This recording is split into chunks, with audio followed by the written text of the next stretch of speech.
Welcome back to Dark Story Time. I am your host, the Midnight Spectre, joined by my co-host, Lady of Shadows.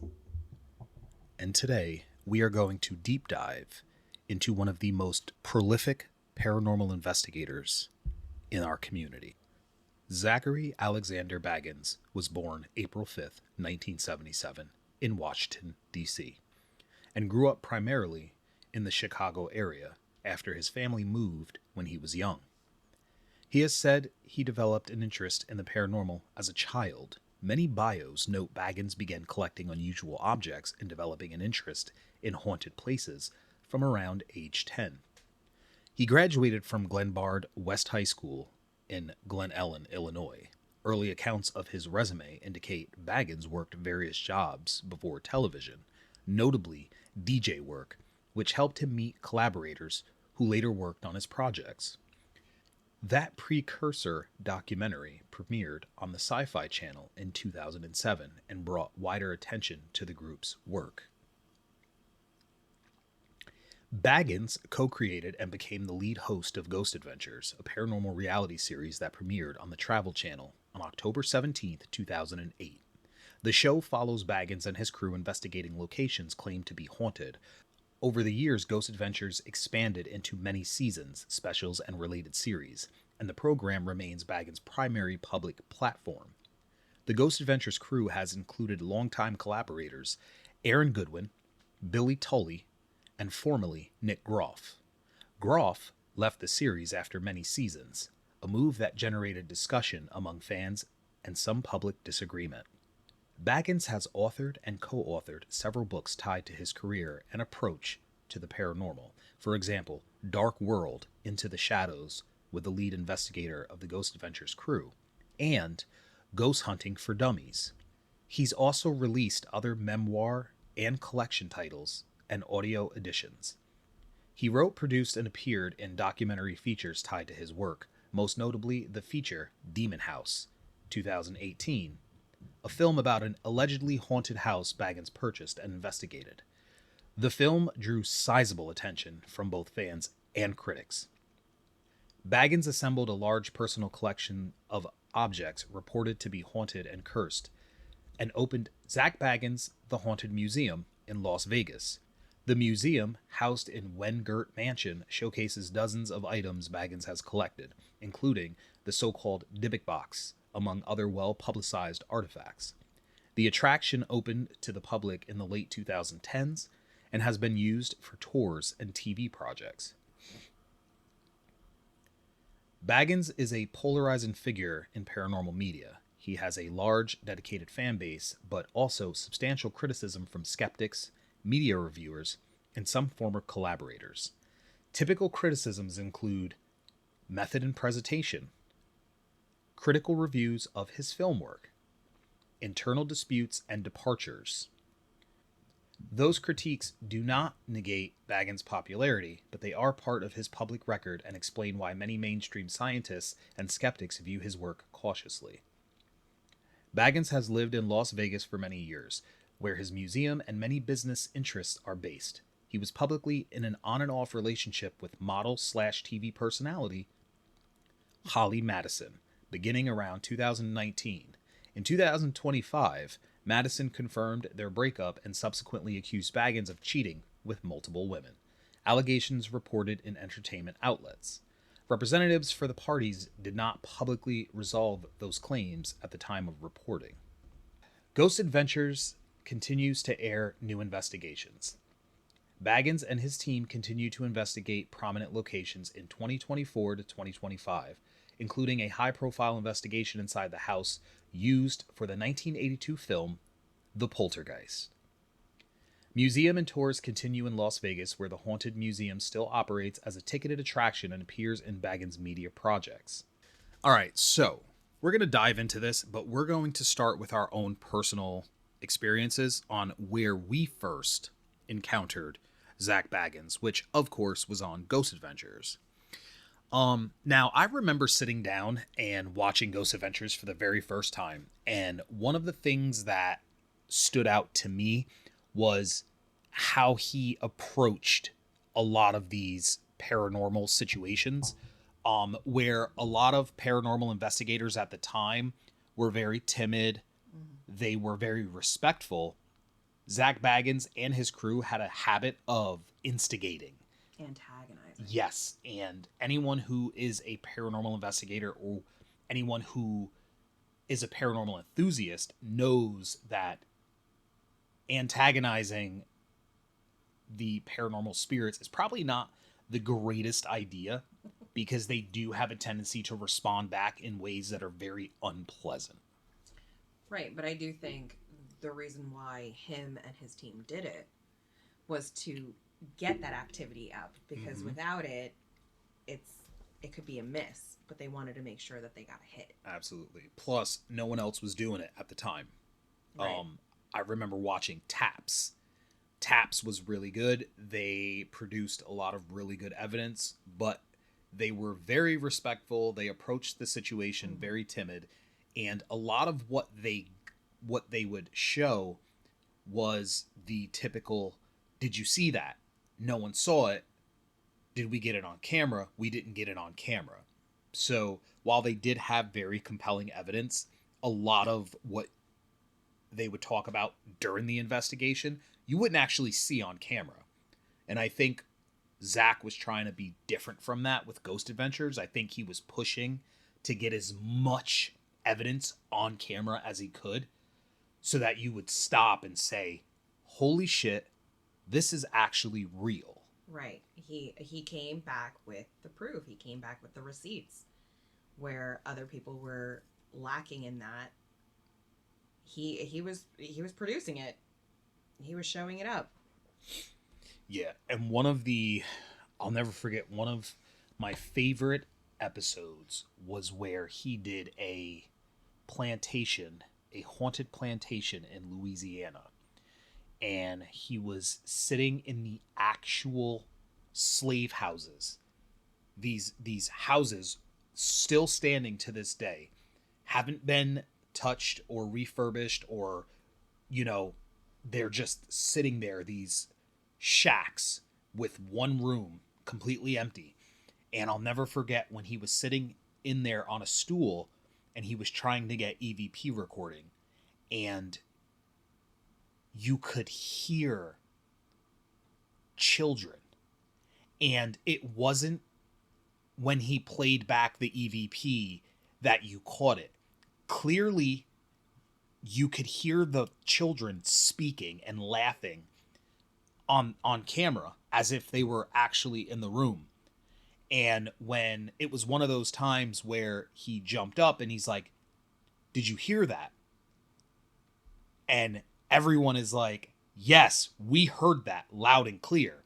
So he makes mention of playing back the EVP, and I think it was Nick and Adam were like, no, or Nick and Aaron said, no, we heard it clear as day. Like, if we heard it with our own ears, then it's definitely on the EVP, because a lot of what these ghosts say is picked up on the EVP. It's electro voice phenomena, because we can't hear it with our ears. The frequency is too low, or it could be too high, but you could hear it clear as day, which made it even creepier, because the amount of energy that these spirits need to produce to make something happen on our plane of existence is just, it's a lot. And of course, they experienced their cameras, the batteries in their cameras were draining faster and things like that. So that was one of my favorite episodes, because it really creeped me out to hear those children.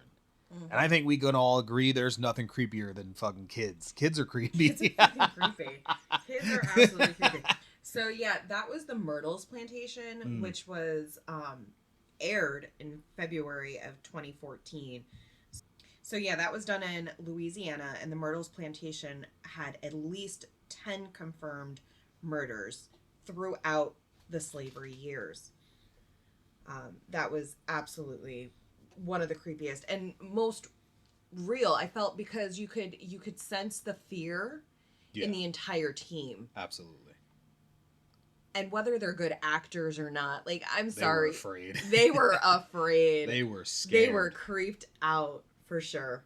Now, there's been a lot of talk, there's been a lot of controversy in the paranormal community about one specific film that Zak Bagans starred in and produced, which was called Demon House, that aired in 2018. So that was a documentary dealing with the claims of demonic activity in the Amon's house. The film follows the Amon's haunting case and was released in the United States on March 16, 2018, by Freestyle releasing with supposedly lost footage from the film being released on January 1st, 2019, and an uncut version airing shortly after on February 16th, 2019. Now, obviously, all those releases so close together, it could absolutely look like they're doing it for the publicity and possibly for the money. And in this, Baggins leads a team of paranormal investigators to investigate the house, and according to the film, strange things begin happening, and the crew becomes fearful of what they may have involved themselves in. And stuff happens like right off the back. Yeah, that was a creepy. I mean, if he faked that one, then I got to give it to him, because I remember watching that and being absolutely creeped out. Yeah. So, a little bit of background on the whole situation with the Demon House and how that came about. In 2011, in November, Latoya Amons, her mother, Rosa Campbell, and her three children, then ages 7, 9, and 12, moved into a house located at 3860 Carolina Street in Gary, Indiana. Days after the family moved in, they claimed black flies swarmed the porch in December and kept returning repeatedly. Obviously, that's an issue because you don't see many flies in the winter. Campbell initially heard footsteps in the basement and doors creaking. Later, she alleged to have witnessed a shadowy figure of a man pacing in the living room and found a boot print. Campbell claimed she was choked by an unknown force. Amon's 12-year-old daughter had claimed to have levitated above her bed, unconscious, during a sleepover with friends. They were said to have prayed until the girl returned to bed. The daughter had no memory of the incident. The older son was allegedly thrown across the room by an unknown force. The younger son allegedly had his eyes roll into the back of his head and was growling, saying, "It's time to die, and I will kill you." The family reached out to their physician. I'm going to butcher this name, so bear with me. Jeffrey Aniyuku, on April 19th, 2012. When he visited the house during the supposed haunting, he noted their behavior was delusional. Someone from his office contacted police. After the police arrived, the children were taken to the hospital. The older boy was described as acting rationally, while the younger boy screamed and thrashed. In 2012, the Department of Child Services, also known as DCS, was alerted to the family. The DCS believed the children were performing for their mother. Sensational stories published in outlets such as the New York Daily News reported that DCS personnel had allegedly witnessed the youngest boy walking up the wall backwards. 37-year-old police captain Charles Austin believed paranormal activity occurred in the house. A photo published by the Indianapolis Star claimed to show a shadowy figure when no one was home. The family hired Reverend Michael Maginot to perform an exorcism. He interviewed the family on April 22nd, 2012, and concluded they were being tormented by demons. He eventually performed 3 exorcisms, 2 in English and 1 in Latin. 1 exorcism was performed on Latoya Amons. The Amons family moved to Indianapolis in 2012, after which the events were said to have stopped. So, one thing I do remember when looking into this case is that the DCS worker who stopped by to evaluate the family, her initial thought was that it was a dysfunctional home. She made claims of the children, I guess, apparently having Munchausen syndrome, and that they were not being taken care of properly. They were suffering from neglect. As she's rolling through these things, The youngest boy then begins to back up to the wall, where he then walks up the wall backwards. Yep. And it was at that point that every bit of her training and every bit of her hypothesis on what was wrong with the family went out the window. And she turned around and left. Yeah, you're talking about these professionals that they're trying to make common sense out of something that it's not common. Mm-hmm. How do you medically talk about something that is very supernatural? Yeah. And how do you put that in paperwork? Yeah, and you had multiple officials involved in this. You had Child Protective Services, you had medical professionals that still came back saying that the 7-year-old's behavior was one of delusion, but then also seemed possessed. Yeah. It blew my mind because a lot of the rumors around the house were that if you went in the house and you spent any amount of time in the house, that it cursed you. There were reports of people who entered the house would suffer from severe accidents. There was a report that someone actually passed away. I do know that during the investigation, they found satanic ritual items buried in the basement, and their reasoning for everything that was going on in the house was because of that. Well, the whole thing behind the demon house is that they said it was a portal. Yes, a portal to hell. And it was apparently opening right up. Well, Zak did a video on the demon house, and one of these videos that he did was where he stayed in the house overnight by himself. He was the only one in there. Now, this is where skepticism meets credibility, because a lot of skeptics are saying that he rigged a lot of what happened. And I could absolutely see how that would be possible. I will say, if you have never seen the documentary for Demon House, watch it. It is definitely a creepy documentary, regardless of whether it was faked or not. If it was faked, he did a good job. But do I believe that this house had issues? Absolutely. Again, we talked about this with the Warrens. Mm-hmm. You know, a house having paranormal activity doesn't mean that it has to be the most extreme paranormal activity, you know. But at the same time, there are certain things that people will do in a house that will create these echoes of paranormal energy. And one of the major things that I lean on hard is trying to convince people not to play with Ouija boards.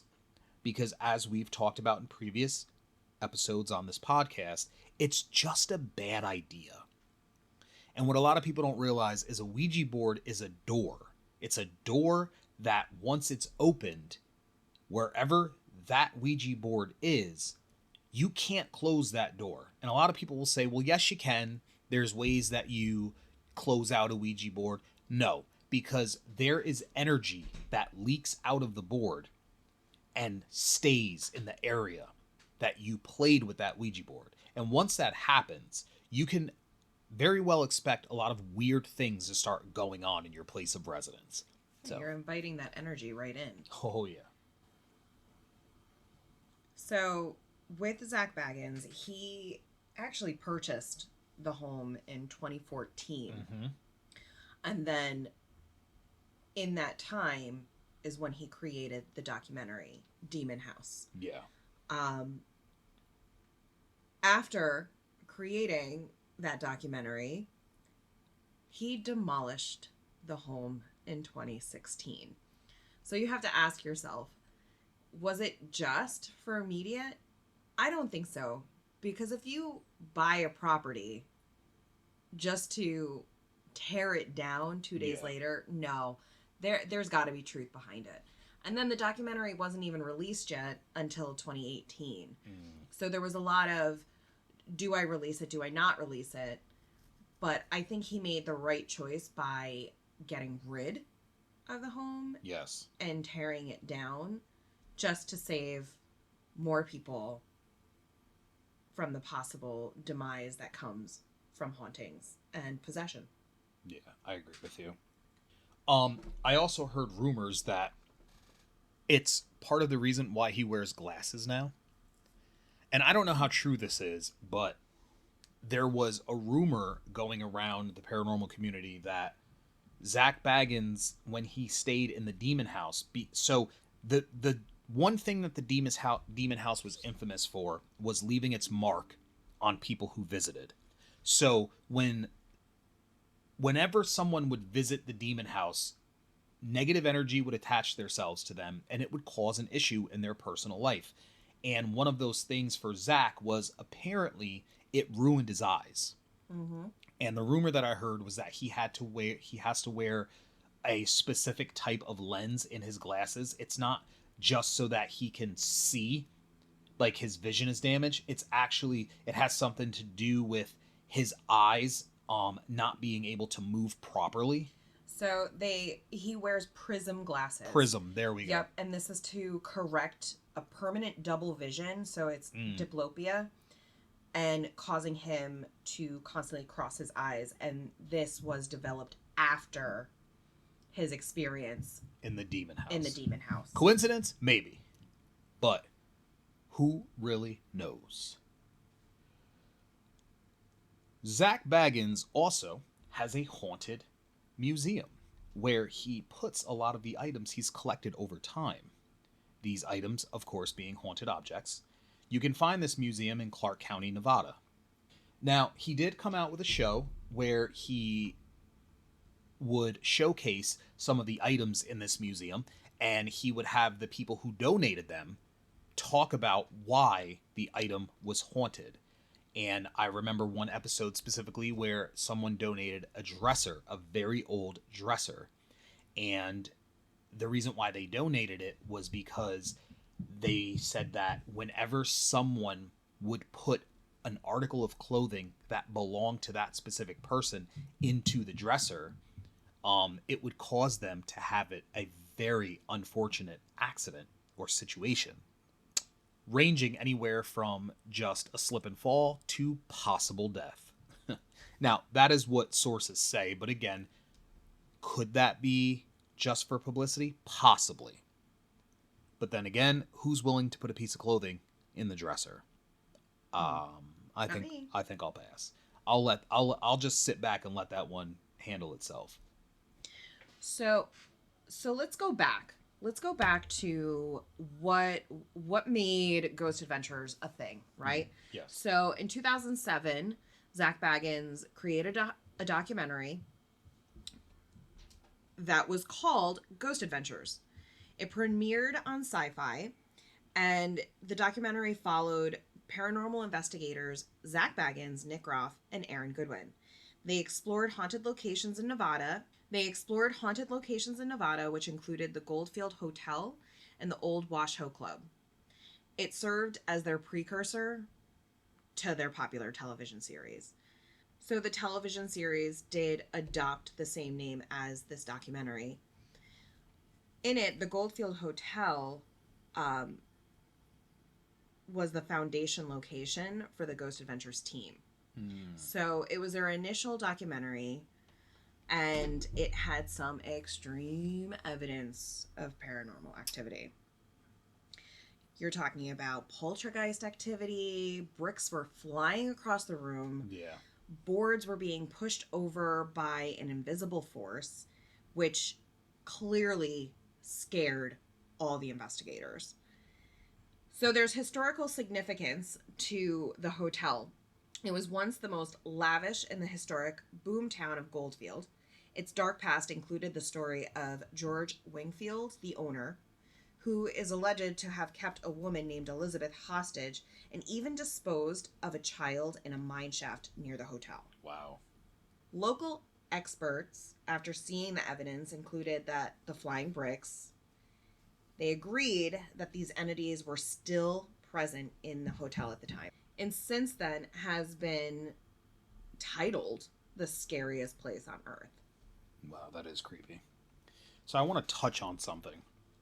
So, so before that, we're talking a lot about where he started his paranormal journey, but there's actually a significant milestone that made him want to start investigating the paranormal, and I'm gonna kind of dive into that a little bit here. So his first significant paranormal encounter actually occurred in 2002 in his Trenton, Michigan apartment, where he experienced the haunting of a woman who had taken her own life. This event, which included the woman's spirit calling his name and making contact, inspired his interest in the paranormal and actually led to the creation of Ghost Adventure's original documentary around 2006.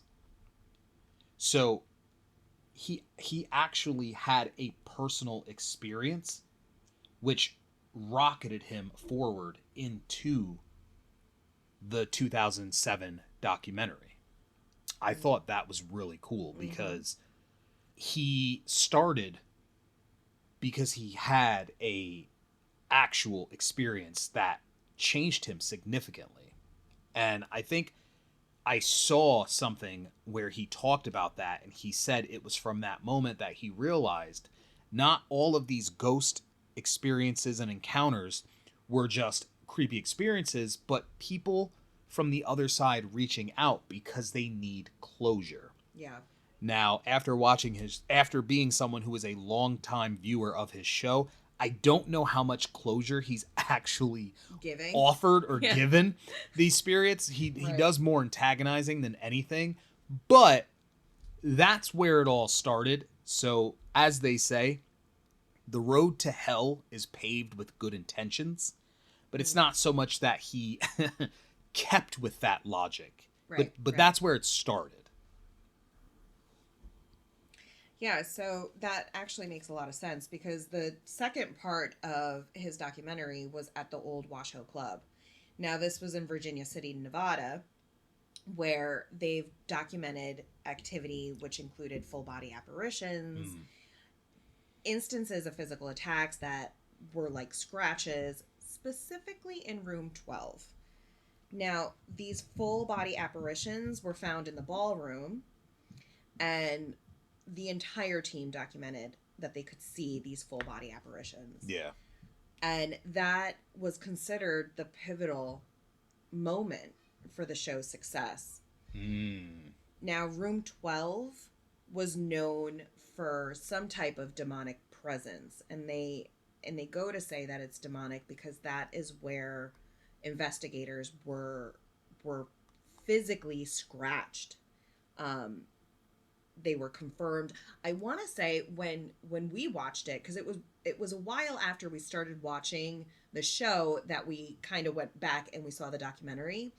This was the one where they actually lifted up their crew's shirts and you could see the scratches. Oh, the scratches. I remember that. And that was like, holy, those were fresh scratches. Yeah. They had just happened. Okay. But also, they struggled with emotional and physical manifestations within their team. I remember that. Yeah, Aaron Goodwin was feeling very overwhelmed by anger and aggression during this documentary. And through all of that, I think that's the moment that they were like, we have something here. Yeah. We have something, and yes, it was done through antagonizing a lot of the time, but people are coming out with these stories. We need to set the record straight that they're just not making it up. Yeah.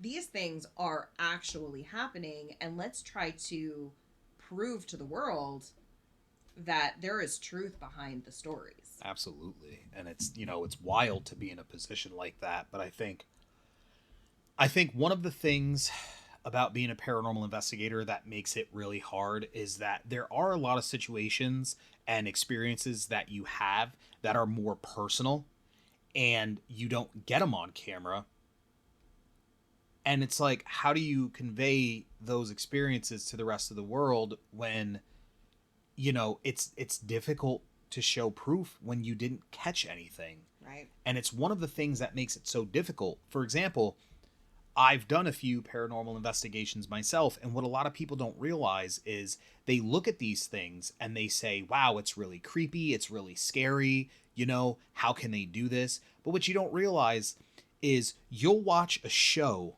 where someone investigates a haunted house, and you'll watch a show that's maybe 30 to 40 minutes long, and you'll get a few things here and there that will keep you guessing, and you'll get a few pieces of evidence that you sit down and you say, wow, that's really creepy. Yeah.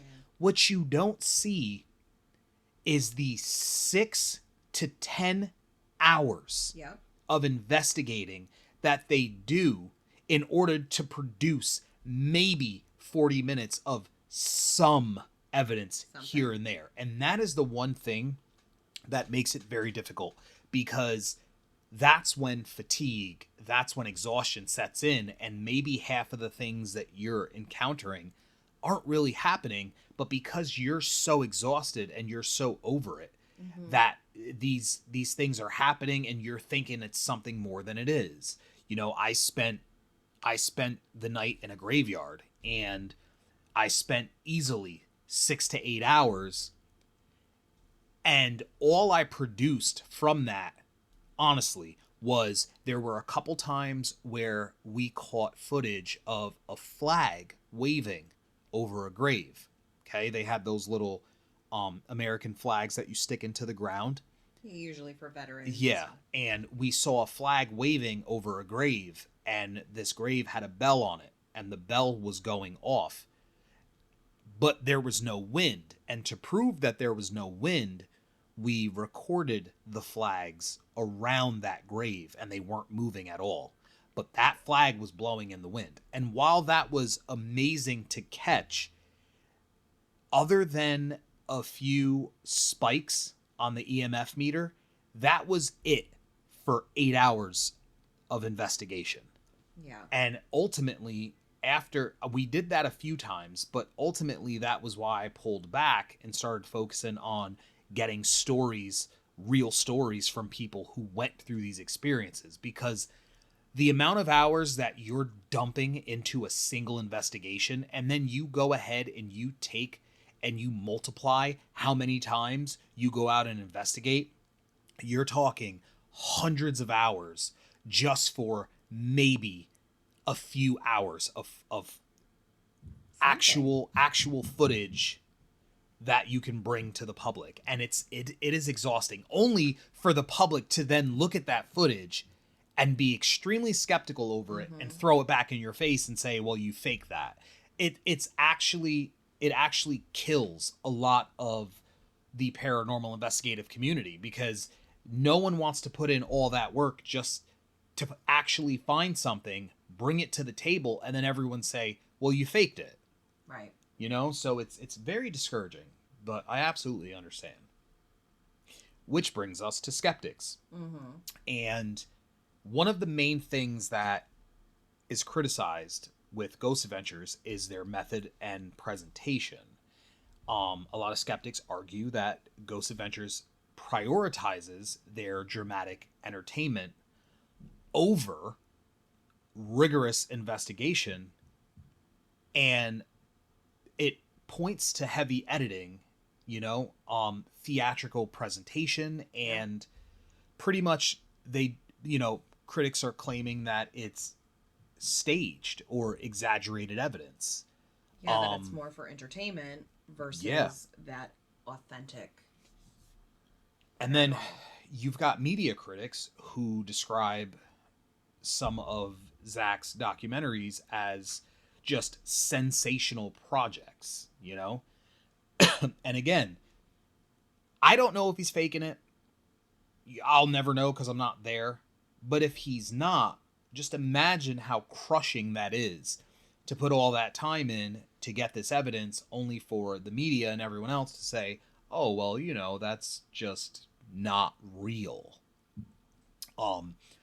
a lot of the critical reviews of his film work, a lot of critics criticize Demon House for weak investigative rigor and sensationalism. For example, reviews in the Los Angeles Times and RobertEbert.com describe the film as overdramatic or unpersuasive to skeptics. I mean, additionally, skeptical investigators have publicly critiqued the film and its methods, again pointing to the fact that after a full night's investigation, no sleep, being exhausted, allegedly being attacked, everyone else just turns around and says, it's crap, it's garbage. Yeah, but these are also the same people that wouldn't dare antagonize or go absolutely. into the home themselves or decide to just let me see if I feel a presence. Yeah, absolutely. Yet again, no one who's willing to walk the walk, but they'll have their opinion. And that always boggles my mind, because if I'm going to have a strong opinion on something, I'm going to test it out first. I wouldn't buy a product if I didn't think it actually worked for me. I wouldn't recommend something if I didn't think it actually worked or if I didn't try it first. Right. And that's the thing. If I'm going to sit here and say that Zak Bagans is an absolute fraud, then I'm going to make sure that I've put hours into my own investigations. I'm going to make sure that I've researched a lot of the places that he's been to. Exactly. I'm going to make sure that I've looked into the people he's talked to, people around the area who have had these experiences, to see how credible they are. I'm not just going to sit back and say, well, that looks fake. Because at the end of the day, like I've said it in previous episodes, a lot of what we see and what we hear that we can't explain, our brains automatically write it off as, oh, it must be this, it must be that. So there's a lot of things that we're going to come in contact with that we personally are going to auto discredit, because that's just how our brains work. So if I'm going to critique someone, I'm going to make sure that I have tried it myself. And that's what I actually do now in life. If I'm up in the middle of the night and I hear a creepy sound, my first thought isn't to, oh my God, it's a ghost. It's, well, can I recreate that sound? Where did that come from? And honestly, most of the time, it's either the dishwasher or it's the wood floors expanding and contracting from the temperatures of the day. So, and it could even be a little critter inside of our attic, Absolutely. So these are things that, our brains just kind of write off, but I will actually take the time to put the work in. I think a lot of it too is just like we talked about with the Warrens. A lot of it I do think is legit. Yeah. But once it started gaining traction, it was, okay, how could we make it more? How could we appease to a larger viewing crowd? Yes. So it could still be legit, but then fabricated or made, more lavish for TV. Yeah. And also, too, what a lot of people don't realize is that when you start out doing something that's attention grabbing and you get attention and you start to take off, you go mainstream media, but you also have people behind the camera who are now promoting for you, who are sponsoring you, who now are allowed to have a say in how you do things, who are now offering ideas and advice like, hey, why don't you dramatize it a little more? This is what works. And let's be honest, if you're going to be a skeptic and you're going to sit here and you're going to talk shit about the over dramatization, you really have to look at yourself. Because what happens with a lot of these content creators is that they sit down and they look at the numbers. And when the numbers say, this is not doing well, but when you over dramatize, this is the response you get. And when the numbers for the over dramatization are drastically better Yeah. than the numbers of how you genuinely kept it real, then you're going to over dramatize because numbers don't lie. So it's really funny how a lot of skeptics will sit there and they will shit all over the over dramatization, and they'll say, oh, you're just trying to beef it up and you're trying to make it extra. Yeah, absolutely. Because that's what people are watching. That's what people are caring about. So why wouldn't I lean towards what the viewers want to see? Yep. You have very few people who don't do that. And guess what?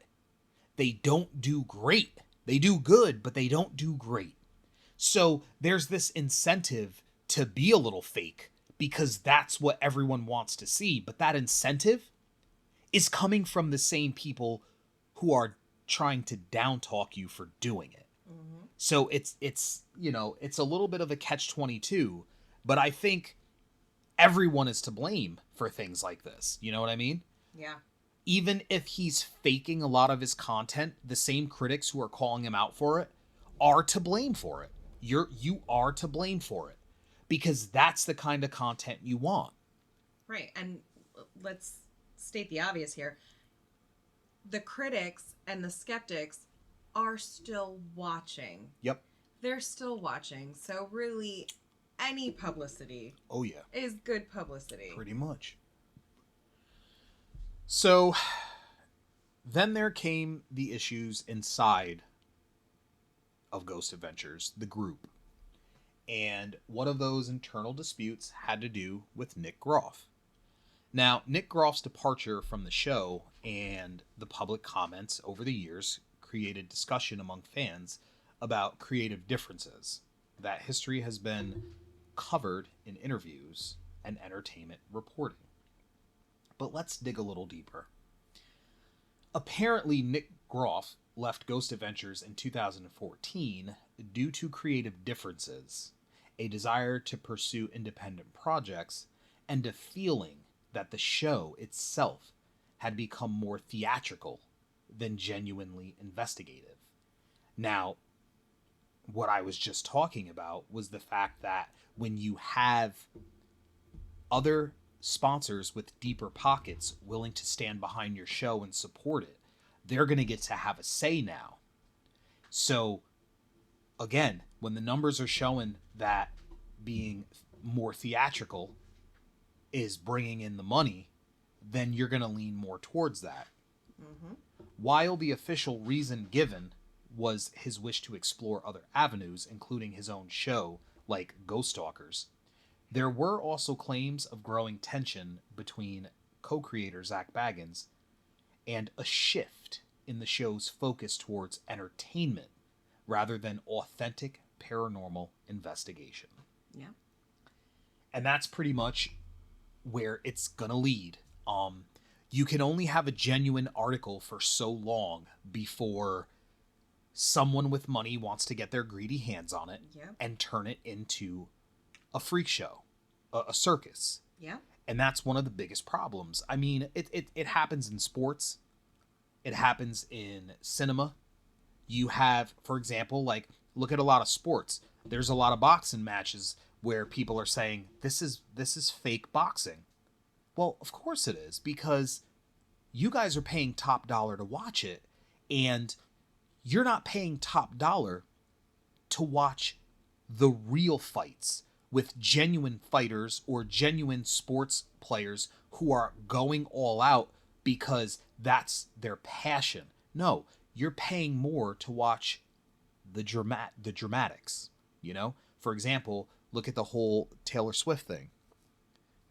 Taylor Swift started dating, you know, I forget his name. I'm not a sports person, but Taylor Swift starts dating a quarterback, and now all of a sudden that team's revenue for ticket sales has skyrocketed because people like the dramatics. And it's sad that we'll sit here and we'll complain about the very thing that we're creating. And it's just, it blows my mind.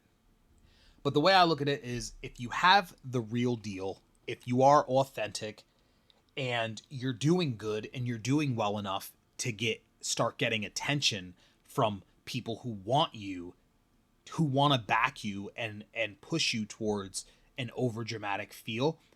As hard as it would be, my advice would be to try to steer away from that. Yes, it's going to bring in more money. Yes, it's going to make life, more comfortable for you. But that's where, are you in this for the love of what you're doing and the passion of what you're doing, or are you in this for the numbers? Mm-hmm. And that is one of the things that I can genuinely say that I am proud of, is that I do this for the passion. I don't do this because there's a comfortable life that comes with it, because we don't make money off this. I'm not making money off this. I have a YouTube channel and I have maybe close to 630 subscribers, but I'm pumping out videos all the time. I've got I think close to like 120 videos on my YouTube. I'm pretty sure I have over 200 videos on my TikTok. I have a few videos on our podcast here because we just started. But even if I were to blow up tomorrow and all of a sudden everyone started noticing me and I started making money, if I was to get approached by someone with deeper pockets who says, "Hey, your show's good, but it could be better if you do this," I genuinely promise you, I would decline that offer and I would say, you know what? I got this far by myself from being genuine. Yeah. I will continue on this road. The one thing you can almost guarantee when moving away from authenticity is that there's a quick rise and a quick fall. Yeah. And it doesn't always happen, but it happens a lot. And you have folks who are quick to rise and they're just as quick to bottom out. Absolutely. So for me, it's not about the quick hustle and the fast results. It's about the long game. I'm in it for the long game. I'm going to bring the realest content I can because that's what people need to see.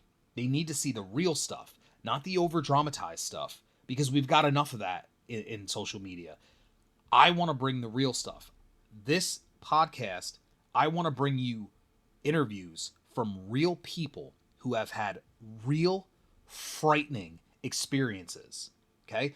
I'm not going to ask anyone to come on here and start telling bullshit stories that never happened.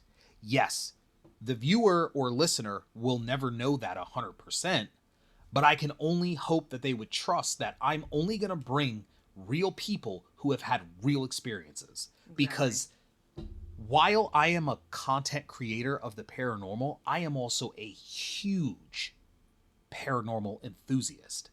And I like to hear these stories just as much as the people who are listening.